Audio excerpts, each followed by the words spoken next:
Good morning ma'am. My name is John Paul Caropo. And today, I'll tackle about measure of relative position or quartiles for group data. Let's talk about measure of relative position or quartiles for group data.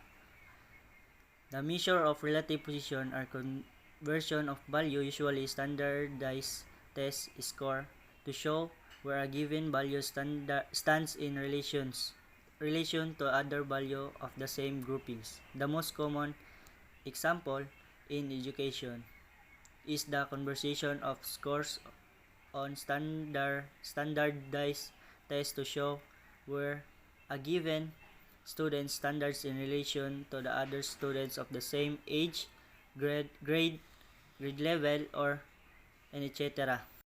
The quartile measure the spread of values above and below the mean by dividing the distribution into 4 groups. A quartile divides data into 3 points: a lower quartile, median, and upper quartile, to form 4 groups of data set. So we start how to calculate the quartile for group data using this formula, and how to fill up this frequency table, like the lower boundary and less than cumulative frequency. To calculate quartile for group data, we need to recognize the formula of quartile. So K is equal to LB plus Kn over 4 minus CF before over FQK times. So QK is the quartile being as. So K is 1 for quartile 1, 2 for quartile 2, and 3 for quartile 3. And LB is the lower boundary of the QK class, and CFB for cumulative frequency of the class before the quartile class, and F is frequency of the quartile class, and I is the size of class interval, and K is 1 for quartile 1 and the given value, and N is equal to I is total frequency over 4, because of total of quartiles parts is equal to 4 parts. So this is the example of how to calculate quartile for group data. So calculate the Q1, quartile 1, quartile 2, and quartile 3 of the score of 50 learners in mathematics in a 40 items test. So calculate, this is the frequency data table. The table, we use this to get the formula of our quartiles. So the unknown of the table is lower boundary and less than cumulative frequency. Actually, the given table of na binibigay is to find lower boundary and less than cumulative frequency. Ang meron lang is class intervals and frequency. So meaning to say, lower boundary is a boundary between of these two. So what is the middle of them?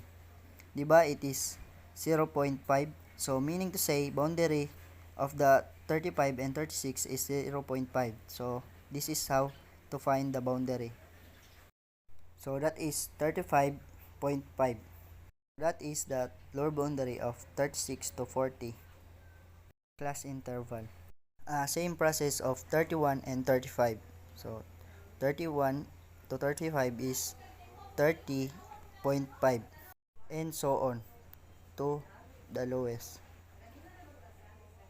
So 26 to 30 is 25.5, and 21 to 25 is 20.5, and so on. So that is the example on how to fill up the lower boundary. So how about the less than cumulative frequency?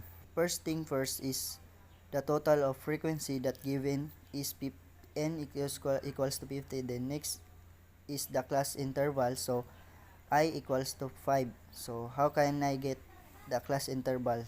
The class interval is because 11 to 15 is 11, 12, 13, 14, and 15. So 50 is our class interval. Rather 5 is our class interval. So from our frequency is 50, from n we use it into the frequency. Let me example. The 50 minus 3 is equal to 47. Then 47 minus 9 is equal to 38, and so on. So next is 47. Pababa po siya lahat. 47 minus 9 is equal to 38. Then 38 minus 15 equals to 8. Then 23 minus 8 is 12 equals 15, then so on. So the two number from frequency number and cumulative frequency is the same. So our example is correct. This is on how to compute the table. Using the table, we compute the quartile 1 and 2 and 3. So for Q1 or quartile 1, the first thing we do is to take the quartile class. How we can get the quartile class? We use the formula from the quartile. So Kn over 4 is equal to 1 times 50 over 4. So K is our 1, then N is the 4. N is for our frequency, which is 50, then over 4. Then Kn over 4 is equal to 12.5. Next, we can take the unknown from our table. So LB, then cumulative frequency, then and before, then frequency, and N is equal to 50, then I is equal to 5. From this table, we can get the 3 unknown from the table. So lower boundary, cumulative frequency, and frequency quartile 1. So from this, so nakalagay po siya doon is 12.5. So 12.5 is belong into 3, the middle of 3 and 15. So meaning to say, siya po ay nandito to 16 to 20 from 12.5. From this, so we have the 15.5, the lower boundary, and the cumulative frequency is 3, which is the before, and frequency is 12. So from these 3 answer, we can use this formula. So we use this formula from our quartile 1. QK is quartile 1 is equal to which is lower boundary is 15.5 plus Kn over 4, the computation before is 12.5. So minus cumulative communication, which is 3, over frequency which is 12.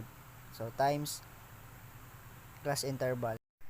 So 15 plus 12.5 minus 3 is equals to 9.5 over 12 times 5, then 15 plus 5 plus is 9.5 divided by 12 is equal to 0.75 times 5 equals to 3.95. Is quartile 1 is equal to 19.45. So our answer is quartile is 19.45 or 20. So therefore 25% of the students have the score less than or equal to 20%.